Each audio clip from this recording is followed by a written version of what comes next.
तो critical thinking कैसे सिखाओगे बच्चों को, I am very interested to know. और क्रिटिकल थिंकिंग सिखाने के लिए आपको अगर टीचर्स हैं आपके पास, तो आप पूरा पर्पस कॉन्ट्रडिक्ट करके डिस्ट्रॉय कर दे रहे हो। क्रिटिकल थिंकिंग अगर आप इंप्लीमेंट या घुसाना चाह रहे हो, तो आप उसमें ना टेस्ट कर सकते हो ना एग्जाम्स कर सकते हो, because the point of critical thinking is एक इंसान क्रिटिकली सोचे किसी के बारे में, यानी कि कोई आंसर राइट आंसर हो ही नहीं सकता, बिकॉज हर इंसान का अगर पर्सपेक्टिव अलग है, तो तुम 10 आउट ऑफ 10 ले गए, तो यानी कि मार्किंग सिस्टम एग्जिस्ट ही नहीं कर सकती। क्रिटिकल थिंकिंग में कोई बच्चा ए नहीं आ सकता, कोई बच्चा डी नहीं आ सकता। अगर सब प्रैक्टिस करें तो अपनी कैपेसिटी के हिसाब से सब किसी ना किसी लेवल पे क्रिटिकल थिंकिंग अचीव कर रहे हैं, और क्रिटिकल थिंकिंग के बेसिस पे अगर आप तुम जज कर रहे हो,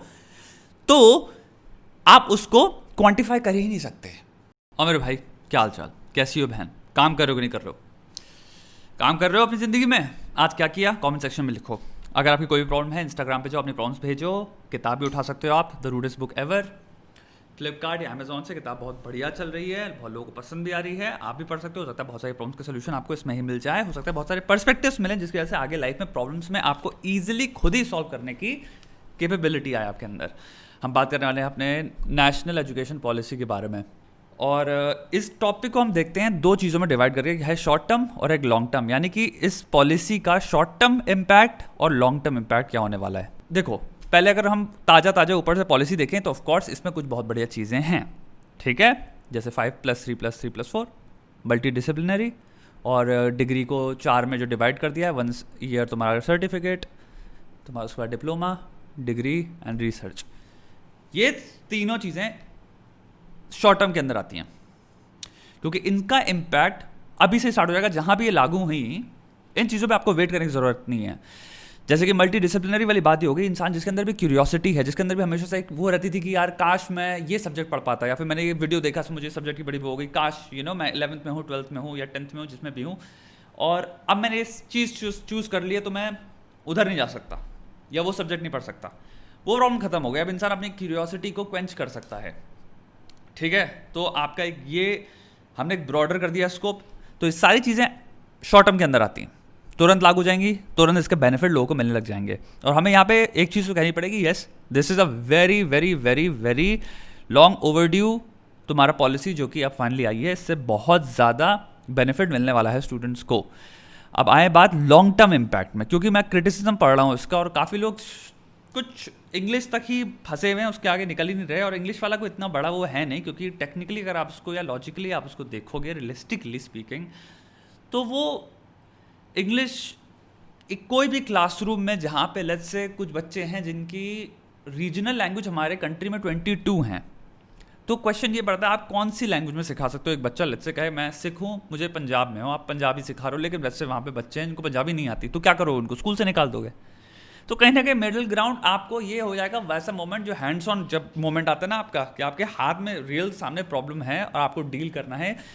और तब आपको एक सोल्यूशन निकालना ही पड़ेगा, क्योंकि उसका सोल्यूशन आप थ्योरेटिकली नहीं निकाल सकते, बिकॉज एक्चुअल बच्चे सामने आपके बैठे हैं जिनको आपको पढ़ाना है, जिनको आप एक्सक्लूड नहीं कर सकते। तो वहाँ पे आपको एक कॉमन लैंग्वेज ढूंढनी पड़ेगी, और इंग्लिश एक्चुअल में आ ही जाती है, और इंग्लिश एक बहुत बेनिफिशियल लैंग्वेज भी है। तो मुझे नहीं लगता ये जितनी बड़ी प्रॉब्लम बनाई जा रही है उतनी बड़ी एक्चुअल में प्रॉब्लम है, बिकॉज रियलिस्टिकली ये ऐसी प्रॉब्लम है जो कि बिना सॉल्व किए, इसको इग्नोर करके हम बढ़ ही नहीं सकते रीजनल लैंग्वेजेस के साथ। एक बहुत ज़बरदस्त चीज़, लेकिन जो इंग्लिश को अगर हम भगवान ना बनाएं, और ये बिल जो सॉल्व कर दे रहा है या पॉलिसी जो सॉल्व कर, बार मेरे मुझसे बिल निकल रहा है, आई एम सॉरी, वो ये है कि हमने वो स्टिग्मा हटा दिया जो रीजनल लैंग्वेज का होता था, जो अभी तक हमारे समाज में है, कि अगर कोई हिंदी में बोल रहा है तो पता नहीं उसने वो इलिटरेट है, अनपढ़ है, गंवार है, या जो भी, तुमको इंग्लिश नहीं आती तो तुम बेसिकली कूल नहीं हो। साइकोलॉजिकली जो स्टिग्मा अटैच कर दिया है हमने, वो जो खत्म होने वाला है, उसको कोई किसी क्रिटिसिज्म करने वाले ने एड्रेस नहीं किया, जो कि एक्चुअली बहुत भयंकर स्टिग्मा है। इंग्लिश एक बेनिफिशियल लैंग्वेज है, लेकिन अगर उसको सिर्फ एक पॉइंट ऑफ व्यू से देखोगे कि हाँ इससे फ़ायदे क्या हैं, फ़ायदे के पर्सपेक्टिव से हर इंसान दुनिया में जो भी चीज़ें कर रहा है अपने फ़ायदे के लिए वो कर रहा है, लेकिन जब आप उसमें सोसाइटी और क्लास और स्टिग्मा घुसेड़ दिया, तो फिर वो एक्चुअल में इंसान की पर्सनैलिटी, उसकी सेल्फ एस्टीम और सेल्फ वर्थ में चोट मारने लग जाती है, जिसका बेनिफिट से कोई आई डोंट थिंक रिलेशनशिप है। तो ये चीज़ बहुत अच्छी है कि मैं ये नहीं कह सकता कि ऐसा भी कोई क्लासरूम होने वाला है इस देश में जहाँ पे एक ही लैंग्वेज में सिखा रहे हैं, क्योंकि हमारा कंट्री में इतनी लैंग्वेजेस हैं यार, ठीक है, अगर हो सकता है दिल्ली में हिंदी में पढ़ा दें अगर, तो ऐसी कोई प्रॉब्लम नहीं है, but I am pretty sure English में वैल्यू और वेट रहेगा, क्योंकि पूरी तुम्हारी स्पष्ट हिंदी भी यहाँ पे किसी को इतनी ढंग से नहीं आती कि आपको मैथमेटिक्स हम पढ़ा रहे हैं गणित उस स्टाइल में, और बच्चा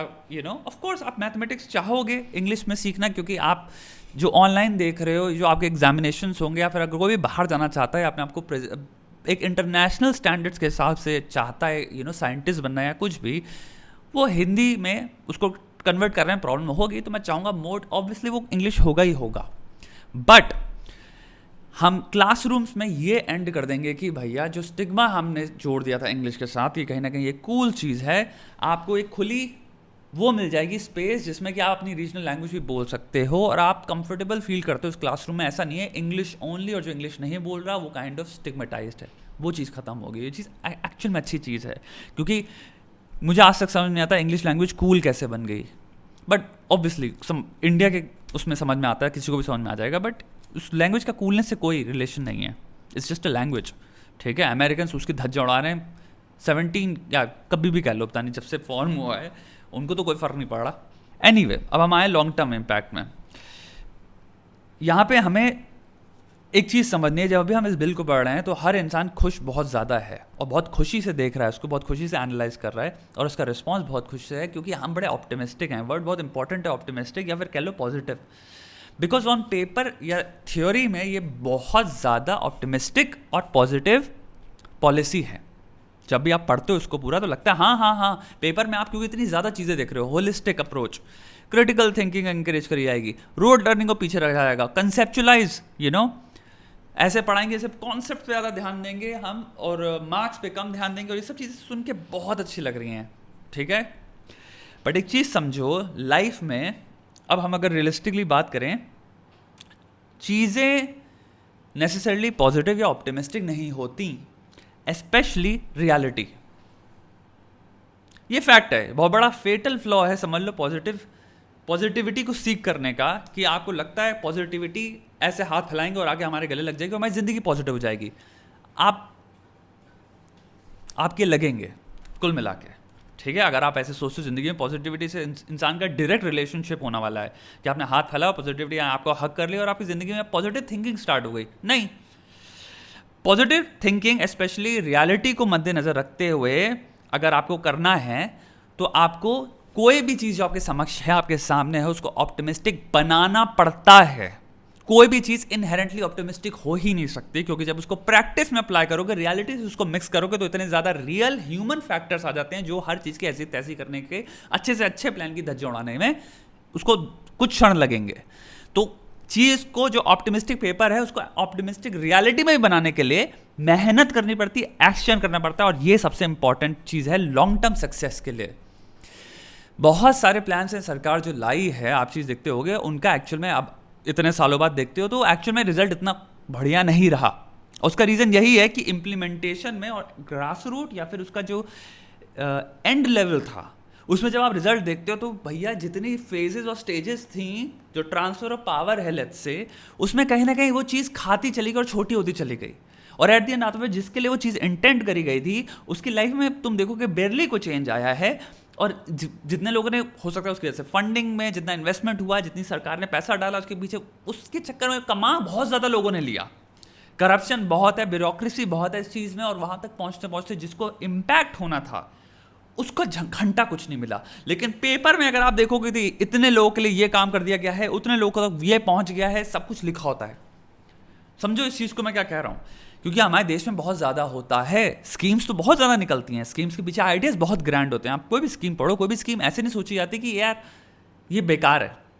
बेकारी स्कीम निकालते हैं, समझना। स्कीम के पीछे आइडिया बहुत होते हैं, हम इम्प्लीमेंटेशन और एग्जीक्यूशन में बहुत वीक हैं, हमें बहुत स्ट्रिक्ट होना पड़ेगा। तो और उसका सोल्यूशन ये भी नहीं है पैसा, क्योंकि पैसा बहुत बार सरकार बहुत सारी चीज़ों में बहुत ज़्यादा डालती है, लेकिन वो पैसा खा जाते हैं लोग। समझो, जब पैसा खाने वाले लोग हैं तो तुम चाहे उसके पीछे 4 बाल्टियां और डाल दो, वो भी खा जाएंगे। ट्रिकल डाउन वाला सिस्टम है ना, यहाँ पे ट्रिकल डाउन इकोनॉमिक्स या जो भी कह लो, एक रीज़न है ना नहीं वर्क करता, बिकॉज सिंपल चीज़ ये है कि जब ऊपर से पैसा आप डालते हो तो वो एक्चुअल में ऊपर वाले अपनी जेब में रख लेते हैं, वो नीचे आता ही नहीं है, ट्रिकल डाउन होता ही नहीं है पैसा। ये काइंड ऑफ आप कॉन्सेप्ट इसमें भी अप्लाई कर सकते हो, स्कीम्स और ये सब जो चीज़ें होती हैं इनमें।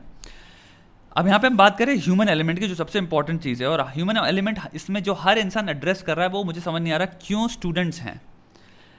हमें स्टूडेंट से बड़ा एक एलिमेंट है जो एजुकेशन में आता है, उसको ज़्यादा ढंग से हम एड्रेस नहीं करें, वो है टीचर्स। स्टूडेंट्स तो पढ़ने आ रहे हैं, पढ़ाने वाला कौन है, यानी कि अथॉरिटी किसके हाथ में है और एक्चुअल अथॉरिटी किसके हाथ में है, क्योंकि इमीडिएटली जो क्लासरूम में इमिनेंट पर्सनालिटी होता है वो है टीचर। तो अगर आप कह रहे हो होलिस्टिक अप्रोच, आप कह रहे हो क्रिटिकल थिंकिंग, आप कह रहे हो रोट लर्निंग खत्म होगी, आप कह रहे हो क्लासरूम मोर कंसेप्चुलाइजेशन में बेस्ड होगा, चीज़ें समझ में आए बच्चों को, उसको वो क्रिएटिव थिंकिंग के पर्सपेक्टिव से देख पाएँ, उसके लिए सारा रोल और सारा जितना भी रिस्पॉन्सिबिलिटी है वो आ जा रही है कंधे पे टीचर के।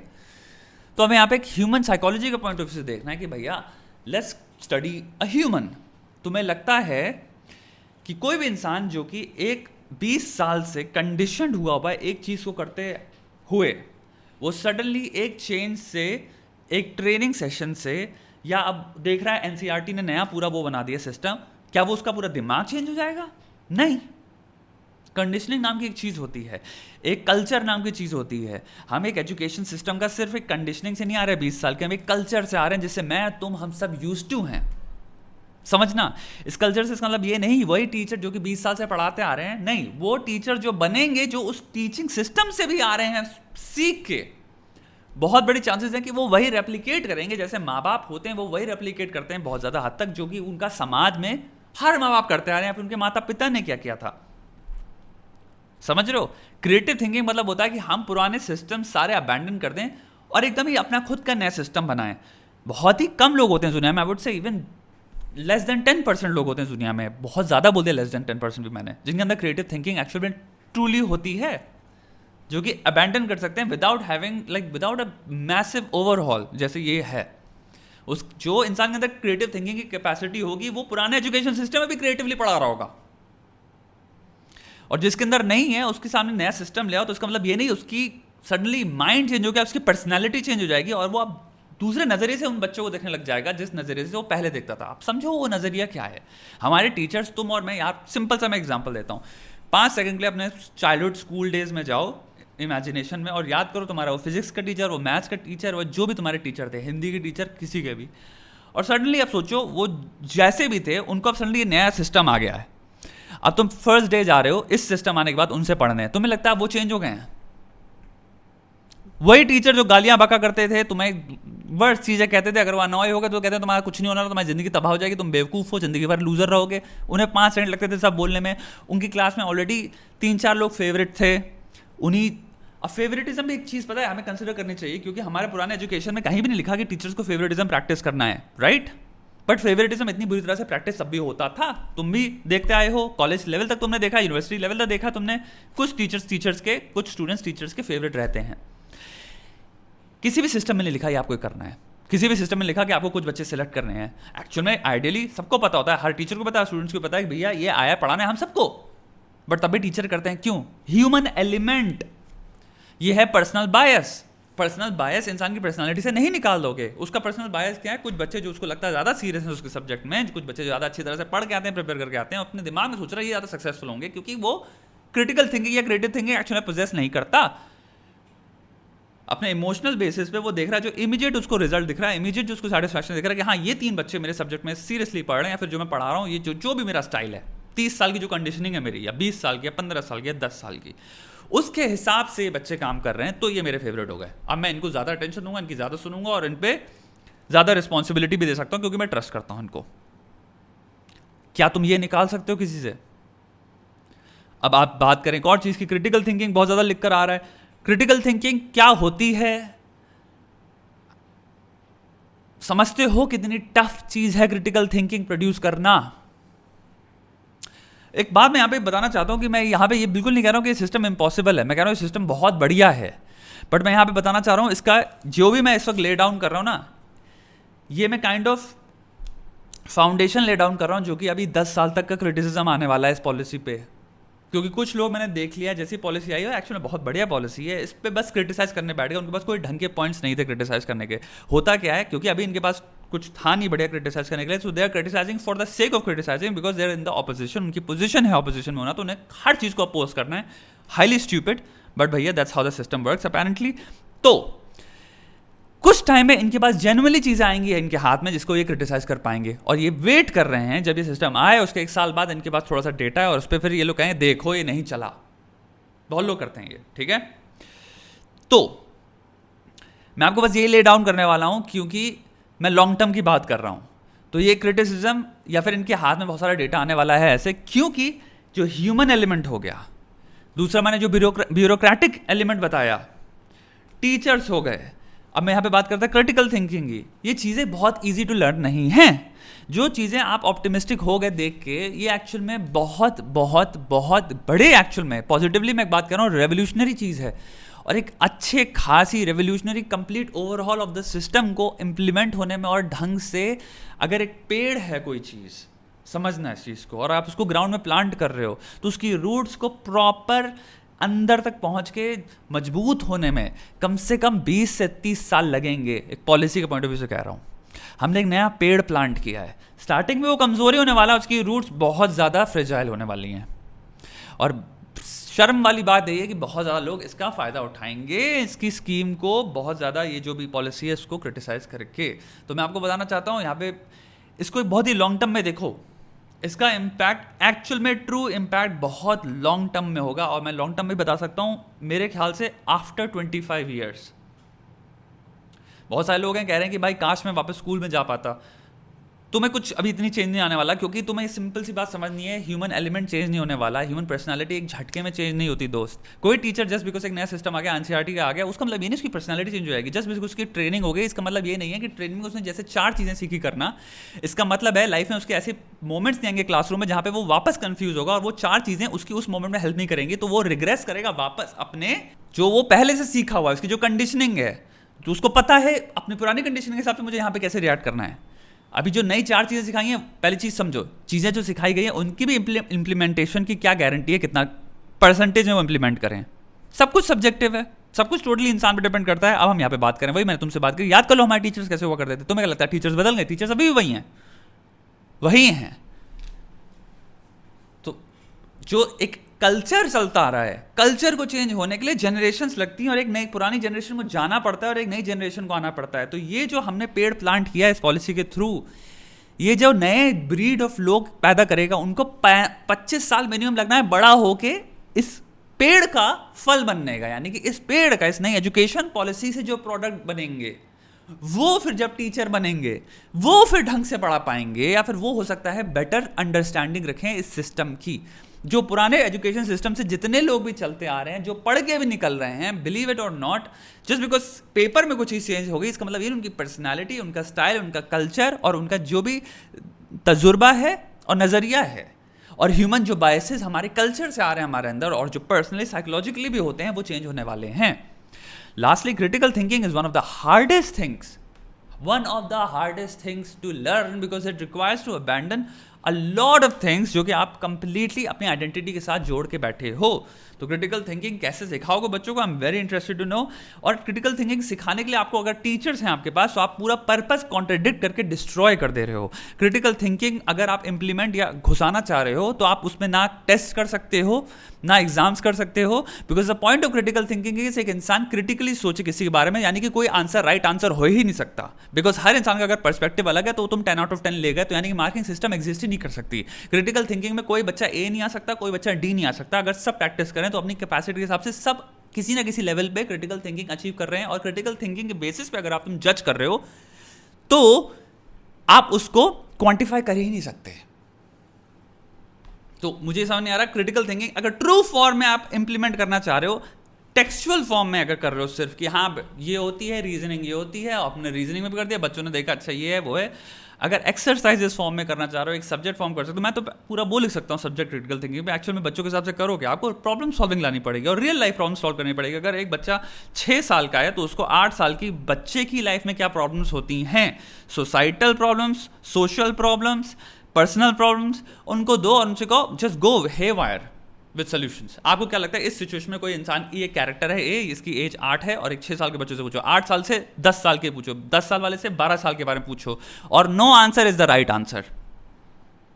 तब क्रिटिकल थिंकिंग बढ़ेगी, क्योंकि आपने उनको पहली चीज कॉम्पिटिटिव ड्राइव मार दी आपने, कोई विनिंग वाली ड्राइव मार दी आपने, सारे इंसेंटिव छीन लिए जिनकी वजह से हो सकता है वो जानबूझ के बढ़िया चीज या फिर टीचर को लुभाने वाली चीज सोचेंगे।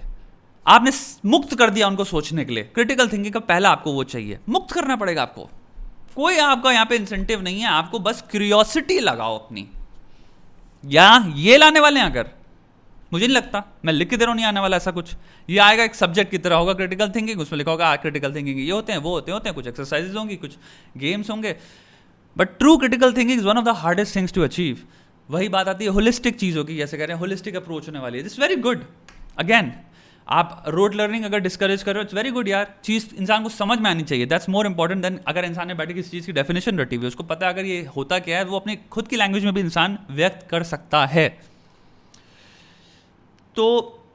मेरा मेन पता है जो मैंने बात कही लॉन्ग टर्म के हिसाब से, वो टीचर्स पे ही मेरा फट्टा अटका हुआ है। क्योंकि कुछ बात मैं आपको यहाँ पे बताना चाहूँगा जो मैंने पॉइंट किया ब्यूरोक्रेटिक या ब्यूरोक्रेसी की और तुम्हारे यहाँ पे टीचर्स की, उनको अगर हम सिंपल मिक्स कर दें तो हम यहाँ पे आते हैं स्टेट गवर्नमेंट स्कूल्स के बारे में। स्टेट गवर्नमेंट स्कूल्स के बारे में गुरचरण दास का एक आर्टिकल है, उसका मैं लिंक भी करूँगा नीचे, बहुत ही बढ़िया आर्टिकल लगा मुझे।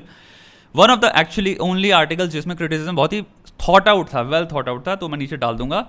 लिंक उसका। तो उसमें उसने एक्चुअली 8 फैक्ट्स दिए। उसने कहा कि सिंपल से एजुकेशन सिस्टम को ये 8 फैक्ट्स हमारे इंडियन एजुकेशन सिस्टम के बारे में या इंडियन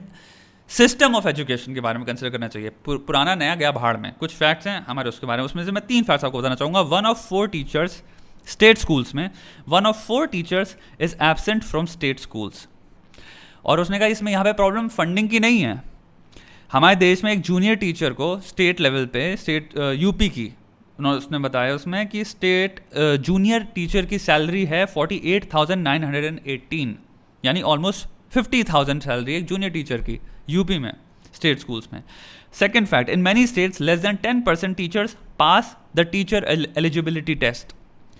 लेस देन 10% टीचर, ठीक है। Third fact, less than half the students in class 5 can read a para और do a math sum of class 2 level.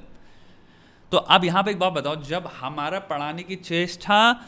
Strictness, जब हमारा सर्वेलेंस ही इतना ख़राब है, और यहाँ पे मैं समझू सर्वेलेंस से क्या कह रहा हूँ कि भाई हमारी जो अथॉरिटीज़ हैं वो ध्यान रखें और बैठ के देखें, एक्चुअल में स्टडी करें कि भैया क्या रिजल्ट आ रहे हैं, किस बेसिस पे नाक घुसा के भाई हम स्टडी करें। हमारे मिड डे मील्स के तुमने पता ही है, तुम्हें आर्टिकल्स निकल चुके हैं क्या क्या। तो ये सब चीज़ों का अगर हम ढंग से नहीं देखें, क्योंकि ड्रॉप आउट रेट बहुत भयंकर है एक्चुअल में, 48.5 या ऑलमोस्ट 50% इंडिया प्राइवेट स्कूल्स में ही पढ़ता है। अब आती बात प्राइवेट स्कूल्स में, क्या प्राइवेट स्कूल में थोड़ी फंडिंग आती है, क्या सरकार बैठ के अब ये सब चीज़ों पे प्राइवेट स्कूल्स क्या वोकेशनल चीज़ को लेके अपने स्कूल्स को वापस उनको रीबिल्ड करना पड़ेगा, यानी कि वो अब स्किल लर्निंग के लिए, अलग अलग स्किल्स के लिए वो वर्कशॉप्स बना रहे हैं, या फिर वो कहीं लेके जाएंगे, या फिर वो करेंगे भी कि ना करें, कोई भरोसा नहीं, क्योंकि बहुत ही कंजूस होते हैं ये पैसा लूटना जानते हैं। प्राइवेट स्कूल जो होते हैं बच्चों से जितना पैसा ले पाएँ, बच्चों को देने में थोड़ी विश्वास रखते हैं लोग। तो ये बात है, क्योंकि चीज़ें यहाँ पे बहुत ऑप्टिमिस्टिक है प्लान, बट पेपर में जब आप इसको रियलिस्टिकली रखोगे और देखोगे अच्छा ये चीज़ अचीव कैसे होगी, गिवन कि हमारे देश के करंट एजुकेशन सिस्टम फंडिंग में फिर भी पैसा है, मैंने सैलरी की करी, आता है, डाल रहे हैं, तब भी रिजल्ट नहीं निकल रहा। रिसर्च में शायद शशि थरूर ने भी वो ट्वीट किया था इस बात पे कि रिसर्च हमारे देश में बहुत वीक है, रिसर्च में कोई फंडिंग ही नहीं है। Anyway, so this is a great change, इसमें कोई डाउट नहीं है। बट मेरा यहाँ पे यही है कि इसका एक्चुअल में रिजल्ट जो दिखना स्टार्ट होगा, आई थिंक 25 ईयर्स से 30 ईयर्स के बीच में स्टार्ट होगा दिखना। तो हमारे लाइफ टाइम में आई डोंट थिंक हम इसका बहुत ज़्यादा बेनिफिट देखने वाले हैं, बट हमारी कमिंग जो जनरेशन होंगे हमारे मरने के बाद, वो बहुत ज़्यादा बेनिफिट लेने वाली हैं, क्योंकि तब जाके सिस्टम एक्चुअली में इवॉल्व हो चुका होगा, ग्रो हो चुका होगा, इसकी ग्रिप बन चुकी होगी, जड़ इसकी ग्रो हो चुकी होगी, और ये अपने में फिर एक बढ़िया हेल्थी सिस्टम बना हुआ होगा। तो अभी हमें देखना है कि सरकार इसमें कितना बैक डाल रही है अपनी, जस्ट बिकॉज 6% GDP अगेन एक उसमें लिख दिया है, इसका मतलब ये नहीं, देखो पैसा फेंकने से कुछ नहीं होने वाला है इस देश में। आप पैसा कितना भी फेंक दो, लोग जेब में डाल लेते हैं, आपको भी पता है, हमें भी पता है, रियलिटी है, कोई इसमें छुपाने वाली बात नहीं, शर्माने वाली बात नहीं है। करप्शन बहुत ज़्यादा है इस देश में। द पॉइंट इज पैसा कहाँ फेंक रहे हो आप, उसको कितना बुरी तरह से एडमिनिस्टर कर रहे हो, उसको कितनी आप उसमें कितनी ढंग से नजर रख रहे हो। देखो एक बात अपने दिमाग में क्लियर रखो कि कोई भी सरकार को, चाहे दुनिया की कोई भी कंट्री में सरकार हो, एक अच्छी खासी पॉलिसी लाना as big as an education policy, आपको उसके लिए 5 ईयर्स बहुत कम है। अगर आप ढंग से चाहते हो उसको हम अपनी बैक डाल के एक सक्सेसफुल पॉलिसी बने, कन्वर्ट कर पाएँ, ताकि हमारे स्टार हो हमारे क्या तो शोल्डर्स पे या कहीं पे भी, तो उसके लिए आपको पूरा अपना एजेंडा बनाना पड़ेगा कि हाँ हम यही कर रहे हैं और हम इस पर पूरी जान डालने वाले हैं। क्योंकि एक चीज़ होती है हम बहुत सारी पॉलिसीज़ निकाल देना, फिर फॉलोअप ना करना, जो कि एक्चुअल में आप देखोगे इस करंट सरकार से एक हल्की सी प्रॉब्लम रही है। सर ये बहुत जल्दी चीज़ें निकाल देते हैं, फिर फॉलोअप नहीं करते, उसकी वजह से चीज़ों का चेंजेस करने पड़ते रहते हैं इनको। क्योंकि एक और चीज़ मैं इसमें कहूँगा, यहाँ पे क्रिटिसिज्म सरकार का ये है कि बहुत ज़्यादा स्कीम्स या बहुत सारी चीज़ें अपने एजेंडास 5 साल के अंदर रखते हैं, और आप इतने बड़े बड़े नेशन लेवल पे चेंजेस 5 साल के अंदर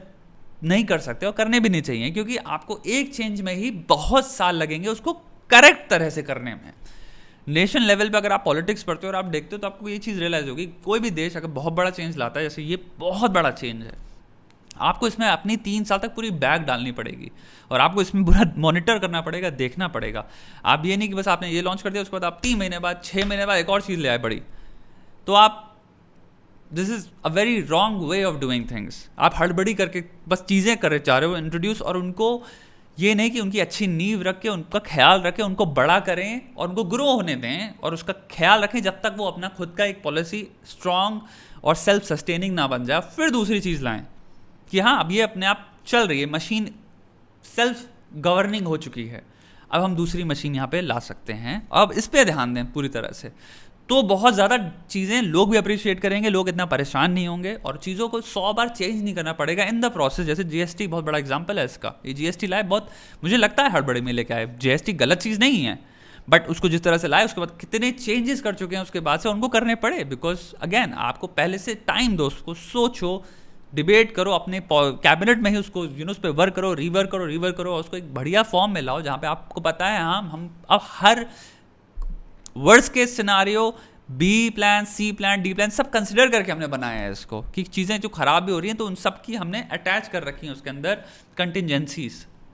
कि आपको परेशानी नहीं होगी। रादर देन चीज़ ले आए फिर आप देख रहे हो अच्छा यहाँ वर्क नहीं कर रहा, वहाँ नहीं वर्क कर रहा, और आपकी ट्रेन ऑलरेडी आगे निकल गई, तो आप जाके आप कह रहे हो अच्छा हम इसको ये चेंज करते हैं, ये चेंज करते हैं, देखो ये वर्क कर रहा है, ये चेंज करते हैं। That's not a good way of doing things. So I really hope this is one of the biggest policies, ये हिस्ट्री बुक्स में जाएगा जो आ रहा है जिन्होंने किया है, और आई होप इसको अगेन हड़बड़ी में ट्रेन में ना रहें कि बस ये चीज़ अब नई बिल पे आ गए, अब नई बड़ा चेंज अगेन नेशनल स्केल पे, आराम से पेशेंस के साथ, बिकॉज हम एक बहुत बड़ी पॉपुलेशन की बात कर रहे हैं, बिलियन लोगों की बात कर रहे हैं, ये बिलियन लोगों को इम्पैक्ट करेगा। आराम से करो, सोच के करो, चीज़ों को देखो कि जब डाली है तो अब इसको हम देखें पूरी तरह से वर्क कर रहे हैं, उस पर फोकस करो। और मैं बता रहा हूँ अगर ये इस पर ढंग से इन्होंने वर्क कर लिया और इसको अगर इन्होंने मॉनिटर करने पे लग गए, जितनी भी बात करें आंगनवाड़ी टीचर्स की ट्रेनिंग से लेकर जितना भी वो है, अगर उस पर एक्चुअल में जो and root grass root level पे उसमें आपको चेंज दिख रहा है कि हाँ एक्चुअल में चीज़ें हो रही हैं, तो इनको वोट मिलते रहेंगे, कोई नहीं छीनने वाला। भाई एजुकेशन से बड़ा कोई चीज़ नहीं हो सकती। अगर आप केजरीवाल देखो एजुकेशन के बेसिस पे तो जीता है, कितना एजुकेशन चीख के उसने बिल्कुल बढ़िया लोगों को वो कर दिया। हर एक इंसान से बात करो दिल्ली के वोट आदमी एजुकेशन नहीं बोलता है पहली चीज़, तो ऐसी बात नहीं है कि आपको वोट नहीं मिलने वाला या फिर आप जीतोगे नहीं, आपको नेशनलिज्म के बूते पे ही खेलना है। नहीं यार, एजुकेशन बहुत बड़ी चीज़ है। सो ये मेरे 2 सेंट्स हैं इस पूरे टॉपिक के बारे में। आई होप अगर आपकी कोई भी राय है, आपको कोई लगता है मैंने बात कही हो जिससे आपको एक अपना खुद का भी एक आर्ग्यूमेंट या फिर डिस्कशन शेयर करना है, तो प्लीज़ ज़रूर करिए और आराम से करिए यार, कोई वो नहीं है 2 लोग बात कर रहे हैं ऐसे सोचो, ठीक है। पढ़ने में मेरे को बड़ा इंटरेस्ट है, चल भाई।